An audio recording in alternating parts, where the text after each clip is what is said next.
Welcome back. This is Chapter 6. Chanticleer deals with Ebenezer Rat. Nobody had to tell 30 hens where to sleep that night.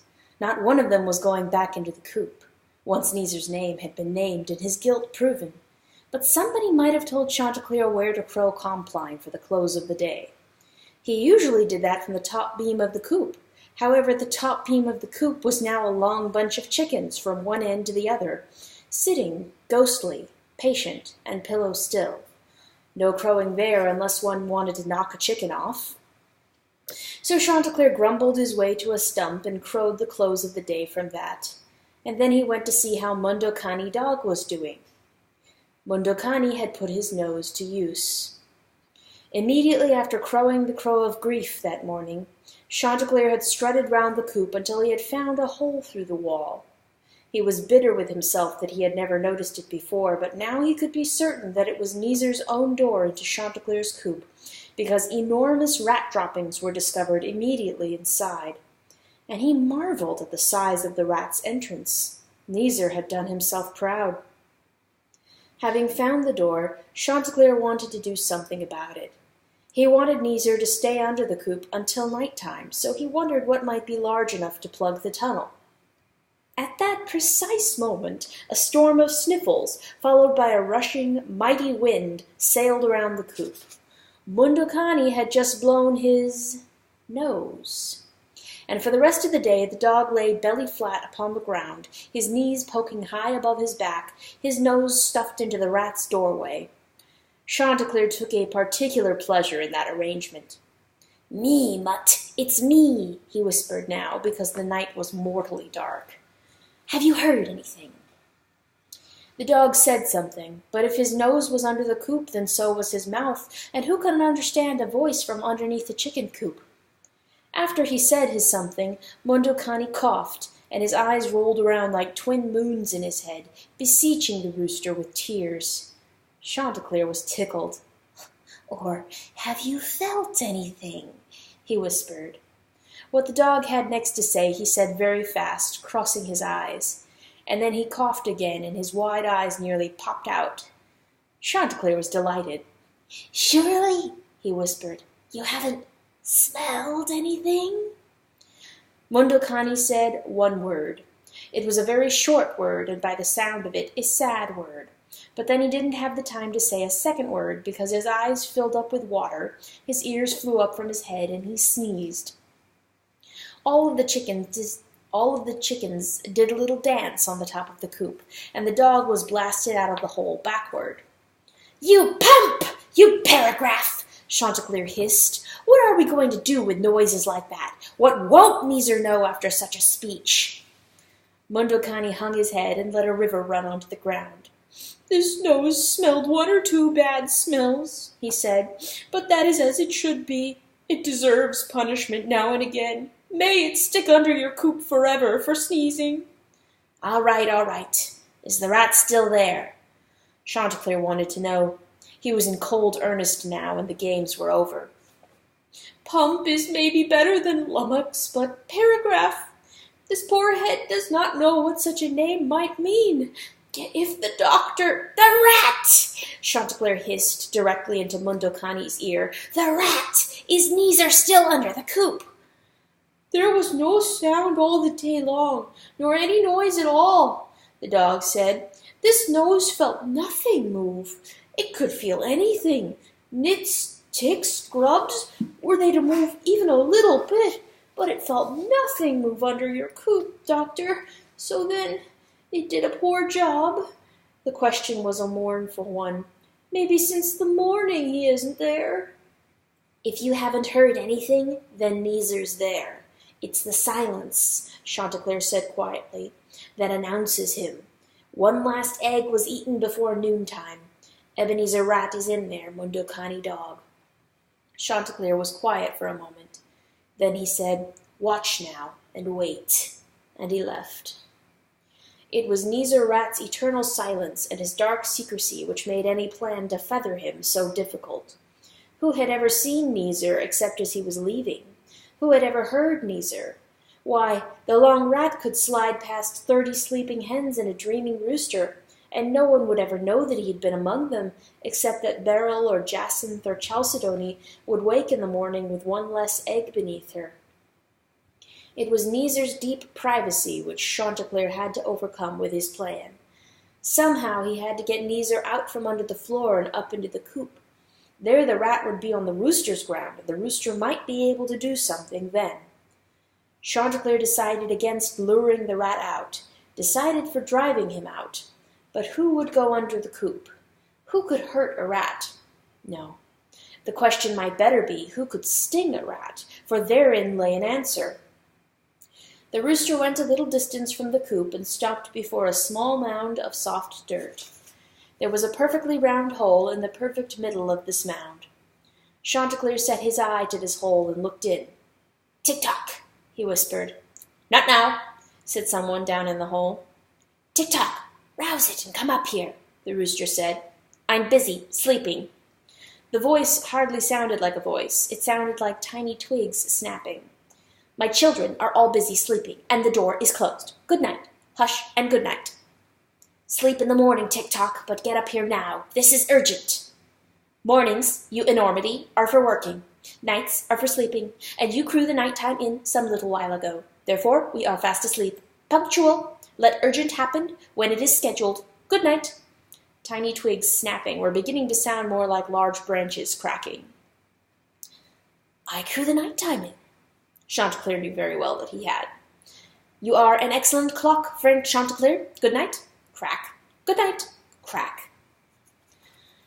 Chanticleer lifted his eye from the hole and spoke to himself. "I crew the night-time in. Well then, I will crow the morning in." He bent over again so that his tail feathers looped high over his back.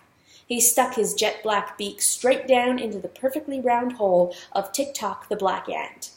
And then he crowed a minor morning crow. Nobody heard it except for a few hundred black ants, who began immediately to march out of the hole in 3 perfect lines. In the middle of the night, the black ants went to work. Tick-tock stood atop his hole, crossing his arms, shaking his head helplessly, and watching his laborers labor at a damn fool hour. "Good morning, and what is it?" he snapped to the rooster. "Urgent? Had better be urgent." "Believe it," Chanticleer said. "I wouldn't be here unless it was." Chanticleer the rooster was growing weary of irritations. It crossed his mind for the second time in a day that it would be good to have just one person for simple friendship and for talk. In this single chilly moment, as he got ready to give instructions to a busy, brittle, and punctual ant, the rooster felt lonely. It started to rain. Not a heavy rain, not a storm, just a miserable drizzle which pattered all over the roof of the coop and which blew a cold mist through the windows.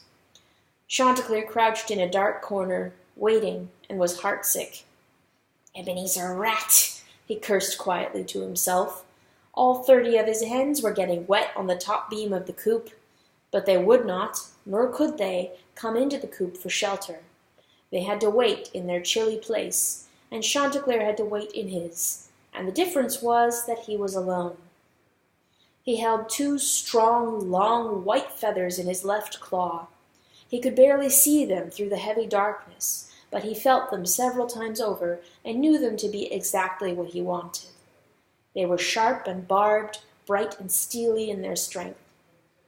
Left and right, Chanticleer tipped his head for a sound, but if there was one below, the sounds above covered it up. Black ants are mighty quiet. He didn't expect to hear Tick-tock or his reserves, and Neezer was smooth silence itself. He surely didn't expect to hear the rat creeping through his gloomy depths. But when the 2 came together, then there should be some sound for the warning. That was what Chanticleer listened for. Yet silence and the rain continued. Once the hens clucked against the itchy rain and shuffled for a better perch above him. But then the hush settled down again. Suddenly, beneath the floor, there was a scurrying. No voice, not even a small cry, but the scurrying was desperate, like wind in a bottle, like someone holding his breath. A dry scratching sound which shot under the floor from one end of the coop to the other. A body bumped the wall. Chanticleer was inclined to jump, but he waited, shivering. The sound moved in a circle for a moment, and then straightened out and aimed for Neezer's door through the wall. A short, astonished bark came from that place. Then a truly painful yelping rang out. The coop began to shake. Mundo Cani was caught, hurt, and trying to break free all at once. "Oh, Ebenezer! Oh, rat!" the rooster swore, but he waited. He fought an urge, and he waited. In that moment his battle instincts were annoyed. Neezer had created an excellent cover for himself in Mundo Cani's yelping. Chanticleer lost all sense of the sound underneath the floor, and that gave the advantage to the rat. How could Chanticleer know, in this oily blackness, when Neezer was passing through his hole in the floorboards? How would he know the moment for attack? Chanticleer pulled a feather from his breast. He would lay it over the hole, and then perhaps see its shadow white move at the rat's entrance. With the feather in his beak, he touched along the floor toward the hole, the beak brushing wood. Suddenly, he knew precisely where the hole was. He didn't see it. He hadn't felt it, but immediately beside his ear he heard it. The rat's breathing nose was there, and then a whole rat and a silent mouth. Ebenezer flew at Chanticleer's throat and tore feathers away. The rooster went up on his claws, beating his wings together in front of him. Shock turned into ferocity. The rat hunched, ready again for a spring. Chanticleer's feathers shook out and stood away from his body so that he seemed an enormous shadow. He hopped, head high, and hissed a taut threat to the rat. But night was Ebenezer's element. He slipped through the air like a lizard and seized the rooster at the back of his neck. So violent a convulsion shook the rooster's body that the rat fell away, and immediately Chanticleer turned and leaped, beak, beating wings, and claws all forward at the rat. The right claw came down on Ebenezer's back like a beam and clutched, gripped. But the rat twisted himself rubber-wise and buried his snout in Chanticleer's stomach. There he began to gnaw. The rooster did not let go. And while Neezer jerked and chewed at his flesh, he took one of the white arrow feathers into his beak and dug down at the rat. Mundo Cani had fallen quiet, though nobody knew just when he had. None but the rain made a noise. Silently, a rooster and a rat were fighting. The rat would kill if he could. The rooster wanted only to finish the plan which he had. Chanticleer pulled his head away from the rat's shoulder. His beak was empty and the feather gone. Ebenezer was an eating worm within his stomach, yet faithfully the rooster held him. He took the second white feather in his beak, found a place in Ebenezer's other shoulder, and pushed. With sudden almighty thrusts he pushed the barb of the feather deep into the rat's hide. It is a horror to fight an enemy altogether silent, whose one cry is the rip of his teeth through skin. Chanticleer, beak empty for the second time, shattered the silence with a wild crow of victory, spun the rat through the air behind him, and heard his body thump against the wall. Then the fighters lay down, but it was Ebenezer Rat who had lost. 48 black ants who had been biting the rat's tail duly hopped off, formed a perfect line, and marched out of the coop. But the 2 magnificent feathers which were hooked into Ebenezer's black hide would stay there until his own last days. "Now, Ebenezer, now, Rat, find you a hole," breathed the hoarse Chanticleer from where he lay. "Find a hole, black rat, which will let you pass through it like a secret. It will have to be a cave, and learn all over again how to sneak, now that you have 2 wonderful feathers to tell all the world of your coming. The chicken-eater chickened. Ha!" Chanticleer barked. "Go with God, Ebenezer Rat, and forever leave my eggs alone." 30 shivering hens plopped down from the top beam of the coop and slipped inside, trusting without a doubt the crow they had heard. They tiptoed around the rat, for they could see him now, and lined up on their roosts. Someone might have said something about what had taken place here, but as it happened, no one said a thing. They settled down close to one another and looked at one whom they had never seen before. So, this is Ebenezer Rat. And while the gallery watched, Neezer got up and stumbled underneath his ungainly, lolling feathers. stumbled away and out of the coop by the door, since his holes were now impossible to him. That was a nice sight, and everybody thought it was time to dry out and have a rest. No, not everybody. Someone was weeping hopelessly in the rain outside the coop door. This was the kind of weeping which would soon become a wailing, and after that a howling. That someone wailed, very nearly howled. Burn! So Chanticleer waited to do one more thing before he climbed to his perch, figuring that if he was to get some sleep, he had better say something now. "If you come inside this coop," he croaked, irritated for the last time that day, "you'll shut up. Understand, luggage? Some nights I can tolerate being awakened by your dreary trumpet. Some nights, not tonight." "Thanks," wept Mundo Cani dog as he stepped inside. "Thanks," as he curled himself into a loop at the doorway. And then he, too, was quiet, and there was only the rain. But a sensitive soul must know what an effort it was for him not to weep. His heart was woeful, for his great nose had swollen to twice its size.